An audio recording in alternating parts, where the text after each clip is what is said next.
Right, guys, welcome back to another episode of Why I Bought, and I think I've got a Grail watch here. I think I've found my Grail watch, and I never thought, starting the journey 10, 15 years ago in buying and writing and photographing and videoing watches, that I ever would get to that point. But I think through owning a few others and we're wasting a lot of time on other things. I think I finally got there, and I know that's a big comment. It's a big statement, predominantly because I know full well that tastes change and that things evolve. But I think I've got something here that will stand the test of time. Pardon the pun.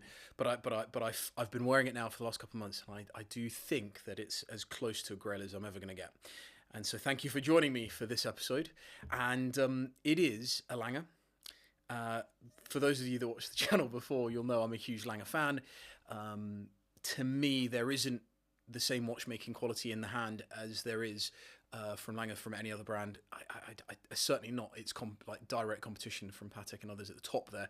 There's just something next level about the build quality. And when it launched in the 90s, 1994, 95, one of the four models was the Lange One, and it's the one that's always spoken to me. The asymmetric dial, the elegance of it, the modernity of it. While I've always appreciated the 1815 and the Datograph and others, even the Saxonia Thin, I've loved for many years. It's never spoken to me in quite the same way that the Lange One has. So I've now got this Lange One, the 101027 X. 101027X. Yeah, I'm pretty sure that's right. 101027X. And I'm not normally a huge sort of reference geek, but that's one that I've taken on and adopted and learnt, because this is a watch that never made its way into the open market. So between 2001 and 2005, the reference was believed to have been produced, but never made its way into a catalogue, much like its predecessor. And actually, forgive me, I should show you the watch. And there she is. There she is. So it never made its way into a catalogue, and much like its predecessor, the only other reference to have painted numerals. So this was the second Lange One to have painted numerals, and by that I mean, if we look at the subdial here, you can see that these are painted instead of applied on the dial. And to me, that is the quintessential design element here that sets this reference apart from any other, because it's such it reduces the formality of the watch to me. It makes it a little bit more approachable from an everyday perspective. You can change straps.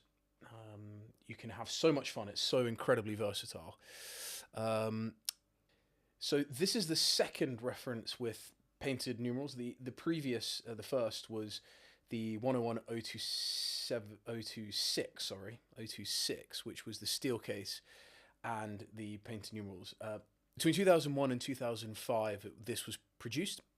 It was never in the catalogue, but seemingly from experts, it's understood that, or those insiders, it seems that it was sporadically produced for clients as and when they ordered. And the backstory is fascinating. It's really interesting.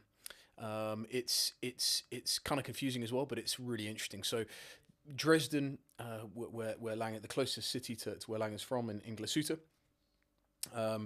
was effectively being honoured, and not Glashütte itself, but a small area just outside Dresden was being honoured by UNESCO as a World Heritage Site.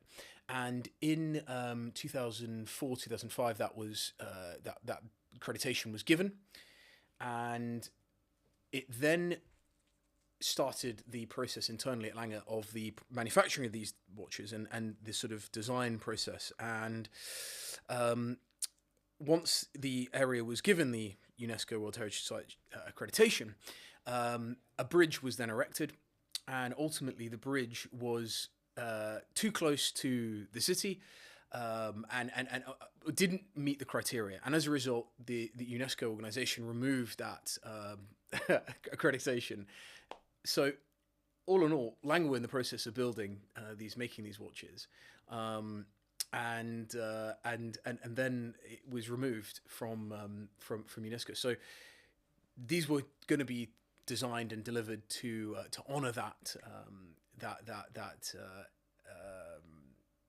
wonderful achievement, and ultimately it never came to be. And so as a result, the area was no longer awarded the accreditation, and the watches were gently pushed out to clients around the world, predominantly to New York.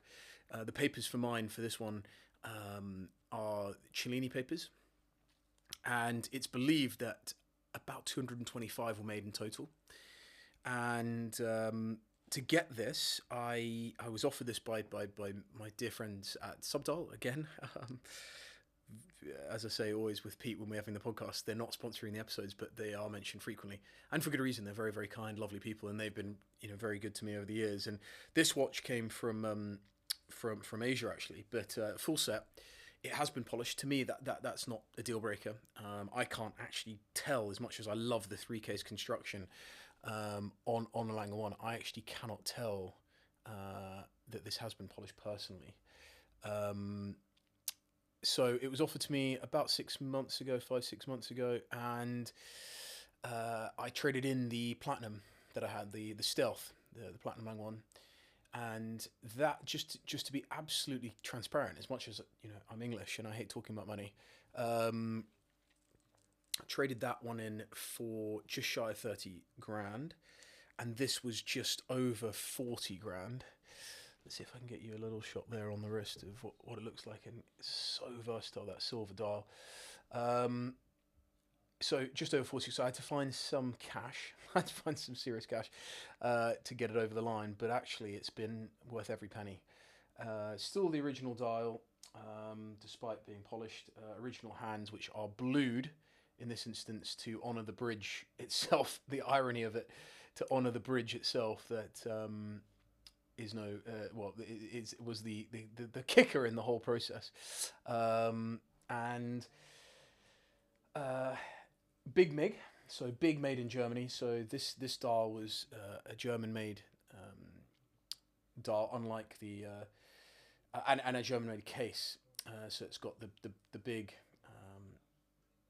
embossed, clear embossing on the case back, rather than the Shrek, so-called Shrek case, which were made in Switzerland. So yeah, it's a later model in the process anyway, and this one is about 2006. So this was, yeah, very much towards the end of the period in which these were being produced. And it's crazy looking at the numbers, because actually in 2019, I think it was 2019, Philips sold one for over $100,000. They are listed at the moment, and actually, funnily enough, this strap comes from Mr. Watchley in Belgium, who's a wonderful man. He's sent this strap over for me, and I love this. I love this type combination. But he had one up for, and may still have one up for, about 60,000 euros. So yeah, the pricing it does fluctuate, but I think that's probably more about where we're at now, price point wise. I feel quite fortunate, even though it's an eye-watering amount of money, just over 40,000. But I feel fortunate to be able to got one at that price point. So yeah, there it is, and there's the classic, the iconic Lange buckle. It's a very different dial color, and I don't have the stealth to compare it to here, but what I would say is it's a very different dial color. It's a matte silver, so it's got a real glow to it. It's not the same in the way that the stealth was very matte and sort of deep and dark grey. This one's much shinier in that sense. But look, it's just wonderful. And there it is, guys. So that is the 101 027X, which I believe is a Grail, and will be for the future, until I come back here and tell you that I've sold it for something else. But I don't think I will be. I really do love it, and so versatile. I love the backstory. I love the fact it's one of those that you've got to be inside to know. It's a real insider's watch, and just, yeah, a strap monster as well. Thank you guys as always for joining me. Let me know your thoughts below. I'd love to know what your favourite Lange is. And until next time, go well.